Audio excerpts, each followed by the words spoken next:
información. López Dóriga en Fórmula. López Dóriga en Fórmula.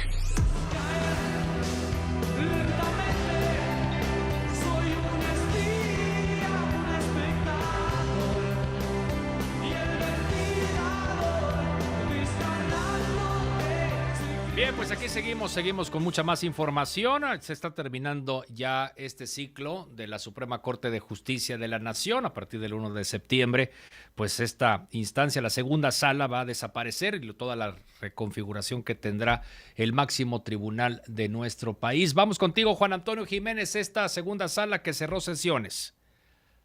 Gracias, Gregorio. Muy buenas tardes. La segunda sala de la Suprema Corte de Justicia de la Nación celebró este miércoles su última sesión, pues a partir del próximo 1 de septiembre, de acuerdo con la reforma judicial, dicha instancia desaparecerá. El ministro Javier Lainez Potisek, último presidente de la sala, afirmó que esta sesión representa el fin de una etapa que marcó el orden jurídico. Esta sesión representa el fin de una etapa que marcó sin duda el orden jurídico federal y a través de los criterios obligatorios el orden jurídico local.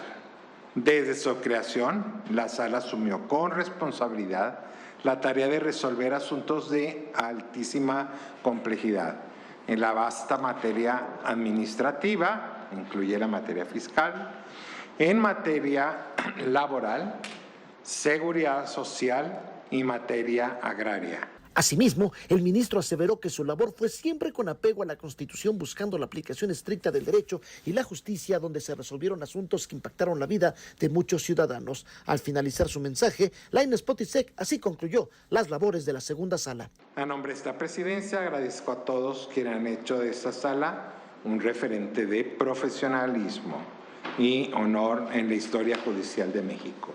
Con respeto y gratitud, declaro cerrada la última sesión de la segunda sala de la Suprema Corte de Justicia de la Nación. Gracias. Se levanta la mesa. Finalmente, el ministro expresó su más profundo reconocimiento a quienes integraron la sala a lo largo de los años, ministras, ministros, pero sobre todo a las secretarias y secretarias de estudio y cuenta, al personal administrativo que no se le ve y que está detrás para apoyar en la revisión de engroses, en el correcto manejo de los expedientes y preparación de las sesiones, que no es una tarea fácil. Gregorio, el reporte. Bien, muchísimas gracias. Gracias, Juan Antonio Jiménez. Y precisamente le agradecemos mucho al ministro Javier Lainez Potisek que esté con nosotros, ministro de la Suprema Corte de Justicia de la Nación. Ministro, ¿cómo le va? Gracias por atendernos. Buenas tardes. Gregorio, muy buenas tardes, a tus órdenes. Muchísimas gracias, ministro. Pues ya escuchábamos en este recuento de lo que se vivió justamente el día de ayer en la última sesión de la segunda sala de la Suprema Corte de Justicia de la Nación, tanto la primera sala como la segunda sala de la Suprema Corte, que operaban desde hace 30 años, a producto de aquella reforma del entonces presidente Ernesto Zedillo, ministro. Así es, sí, con esto nosotros en la segunda concluimos ayer. Nuestros colegas de la primera sala lo harán la semana que entra, pero pues ambas salas, como está previsto en la reforma, desaparecen. O sea, la Corte ya no funcionará en salas, ¿no? Después entonces de estos 30 años de funcionamiento por especialización, bueno, pues concluimos ya este ciclo. Pues es lo que representaba, lo que dijo usted el día de ayer, esta sesión que representa el fin de una etapa, lo dijo así textualmente, que marcó el orden jurídico federal a través de los gobiernos federal y local, ministro. Así es, porque si estábamos así viendo la estadística, en 30 años la sala resolvió más de 60,000 asuntos. Pero deja tú la cantidad, o sea, lo importante es que también señalaba yo ayer, aquí lo importante es que en ambas salas, creo yo que fue un brinco exponencial, por ejemplo, en materia de protección de derechos humanos. Y eso es innegable, innegable. Quizá no se vio con la magnitud con la que actuó la Corte, pero fue real, o sea, criterios que sí cambiaron, impactaron de alguna manera la vida de muchos mexicanos y mexicanas. Si recordamos, por ejemplo, la protección de la mujer en los casos de criminalización injusta del aborto, que eran la regla en este país y que se suprimió precisamente por esos criterios que fue emitiendo la Suprema Corte de Justicia, el impacto también en la encarcelación de jóvenes cuando por consumo de una dosis pequeñísima de marihuana. Claro, en otros momentos que no existían las drogas que hoy existen y que pues, fueron superándose gracias a criterios también de la Suprema Corte para el consumo, por ejemplo, de esto, ¿no? Y así ahí vas a tener en medio toda de resoluciones que claro que impactaron, ¿no? Recuerdo ahorita el reconocer por primera vez ahí sí en la historia constitucional que las trabajadoras y los trabajadores domésticos tienen derecho a la seguridad social. Nadie se había aventado el brinco de hacerlo por costos, por el temor a no dañar el sistema de seguridad. Si tú quieres con buenas intenciones o no, pero esto era insostenible. En fin, podíamos pasarnos horas tratando de recordar los casos, los grandes casos que vieron las salas, desde luego el pleno, pero que también vieron las salas en cada una de sus especialidades. Entonces creo que sí se cierra un Claro. ciclo de resultados que, insisto, quizás el día al día no se ven tanto, pero que ahí están, y ahí están los criterios, y bueno, pues esperemos que esos criterios se sostengan. Claro, ahora pues la situación cambia, pero ya pasó la reforma judicial, esto surte efecto a partir del 1 de septiembre y bueno, la desaparición de las salas y el funcionamiento de la Suprema Corte como tribunal pleno, eso a consideración de usted, ministro, ¿hacia dónde nos llevará? Yo siempre esa parte fui muy crítico. Yo nunca entendí por qué desaparecer las salas, ¿sí? Solamente por estadísticas, las salas ven muchísimos más casos en número que el pleno, definitivamente. El pleno por su propia, digamos, protocolos de actuación o la manera en que actúa es más lento. Son 11, ahora van a ser 9, son un poco menos, pero son 9 o serán 9 deliberando sobre un punto de derecho. Lógicamente, estos plenos en todo el mundo, no nomás en México, se mueven más lentamente. Por eso en salas era muy importante, porque en salas tú ves mucho de las protecciones o de los juicios que tienen que ver con juicios de amparo en revisión que ve la Corte o por atracción y que le permiten, porque la dinámica es distinta, tener debates mucho más ágiles y no acumular rezago. Entonces, eso para mí es fundamental. Yo no veo, la verdad, yo no veo, no estoy visualizando y será una decisión de los nuevos, desde luego. No Claro. sé cómo se van a organizar para, digamos, ver en la misma cantidad de asuntos o más, ¿sí? 6,000 al año, por ejemplo, Sí, sí, sí. en un solo pleno de 9, donde, pues, lógicamente, insisto, ustedes lo han visto, el debate televisado del pleno, pues es un debate que es a veces tortuoso, a veces pesado, difícil, solo por la integración. Por eso los tribunales constitucionales generalmente son pequeños, 9, 11, pero por eso también suelen funcionar como nosotros en salas, para ahí agilizar lo que curiosamente mucho de lo que más impacta, ¿no? El pleno ve acciones y constitucional controversias constitucionales, las salas ven amparos. Y eso es lo que creo no visualizo cómo le van a hacer.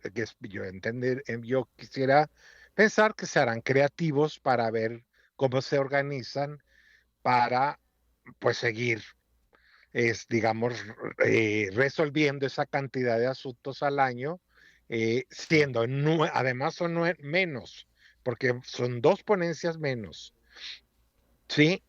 Con un Sí, número de claro. asuntos crecientes y ya sin la posibilidad. Fíjate, en la sala de ayer, Gregorio, nomás para que veas, ayer resolvimos 64 asuntos.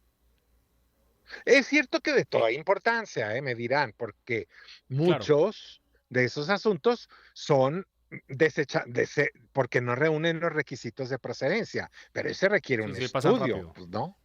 A nadie le gusta que le desechen su asunto porque no tuvo los requisitos, pero pues, todo eso requiere que se estudie finalmente. Habrá unos de mayor peso que otros, pero en cantidad las salas desahogan una parte, la mayor parte de los asuntos. Entonces, no sé. Oiga, por cierto, a ver, uno de las resoluciones, y a ver, la presidenta de México hizo hoy referencia a esta última resolución de la Sí, sala que otorgó el amparo al exconsejero presidente del Instituto Nacional Electoral. Y bueno, criticó sí. la presidenta de México esta resolución. ¿Qué opinión le merece este comentario que hizo la presidenta? Mira, yo creo que aquí podemos hablar a dos niveles. Uno es el nivel político, si me explico, y el otro es un nivel técnico. Técnico. ¿Por qué? Y sin ser tan técnico, voy a tratar de ser claro. En el asunto que nosotros vimos ayer, no se trataba, eso debe quedar clarísimo, ¿eh? No se trataba de decidir si el quejoso, en este caso Lorenzo Córdoba, discriminó o no discriminó.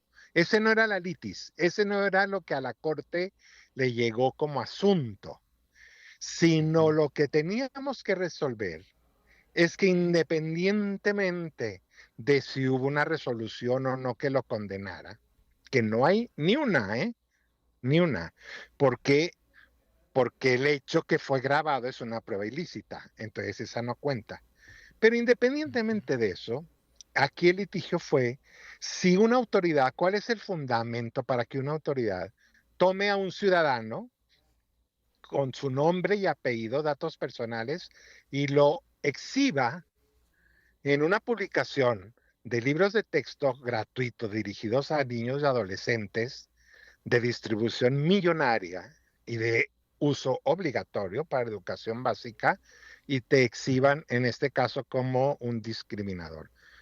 Muy curioso, al lado de otros ejemplos de el genocidio de Ruanda o incluso de la Alemania nazi. Eh, eh, Esa es la litis. El quejoso en este caso viene y dice, eso no se vale, eso no se vale, eso, el que tú me tomes y me pongas sin mi consentimiento, pues daña mi honra, mi derecho a Ujú. la honra y a la privacidad. Esta es una exhibición pública, no, no prevista en ninguna disposición. Bueno, pues la sala, la mayoría consideramos que en ese punto tiene razón. Fíjate qué diferencia, no es si discriminó o no. Ese no es el juicio. La propia comisión encargada de los casos de discriminación nunca Ujú. atendió la denuncia porque dijo está basada en una prueba ilícita, que fue la intervención telefónica ilegal. Por Que es eso la parte nunca técnica que procedió. usted dice. Exactamente, pero exactamente lo que te quiero decir es que no hay que entender bien qué es lo que le preguntaron. ¿A qué vino el quejoso? Pues la mayoría en la sala dijimos efectivamente. Inclusive, te voy a decir una cosa, Gregorio, ¿eh? Aunque hubiese una responsabilidad probada administrativa o civil o hasta penal, la autoridad no tiene ningún fundamento para decidir. Yo creo que voy a mencionar a Gregorio en los libros de texto como un delincuente. No, No, bueno. o sea, esas No. sanciones están prohibidas hasta por los tratados internacionales. Eso no es sanción, esa es una exhibición pública sin tu Ya, consentimiento que lógicamente pues sí daña la percepción o el derecho a la honra que se llama, ¿no? claro. Entonces hay que ser muy claros ahí. La sala no dijo, ¿Cómo no fue? discriminó, pobrecito, o sí no, no, eso no fue la litis. La litis es, habiéndolo hecho, no, La esa es exhibición. otra litis. Como mexicanos, tú puedes reclamarle a una autoridad que hagan lo que a él hicieron, pues sí, claro que sí. No hay fundamento para que una autoridad haga eso. Imagínate cuánta gente estaría en los libros de texto gratuitos, No, bueno, ¿sí? no, no Pues, claro, acabaríamos. no acaba Ministro, ¿qué sigue? exactamente. Ajá. ¿Qué sigue ¿En para qué? usted, ministro? Ministro Javier Lainez, después de Ah, todos estos yo años creo que en el Poder lo Judicial. más seguro, voy a la academia, sin duda. Ujú. Bueno, ¿y dispuesto a ayudar por si se requiere una reforma de la reforma judicial? Sí, me gustaría. Yo creo que de alguna manera pues voy a tener que seguir pendiente de estos temas, pues porque yo fui servidor público toda mi vida. Yo Entonces sé. tampoco me veo totalmente encerrado en un salón de clases. La academia siempre me encantó, siempre di clases. Ahora me dedicaré más tiempo a la academia, pero eso me llevará y me permitirá seguir activo viendo estos temas. Así espero yo. Bueno, pues el balance yo creo para usted, me imagino que se va satisfecho, cierra un ciclo importante en su Sí, vida profesional junto con sus compañeros ahí de la Suprema Corte. así es, así es. Yo creo que muy satisfechos y sobre todo, pues, con la cara en alto, que es lo importante. Le aprecio mucho esta oportunidad y gusto en saludarlo, ministro. Que esté usted muy bien. Seguiremos en comunicación. Muchas gracias, muy buenas tardes. Gracias al ministro Javier Lainez Potisek, ministro de la Suprema Corte de Justicia de la Nación. Ya lo escuchaba usted ayer que encabezó el cierre, la última sesión de la segunda sala de la Suprema Corte de Justicia.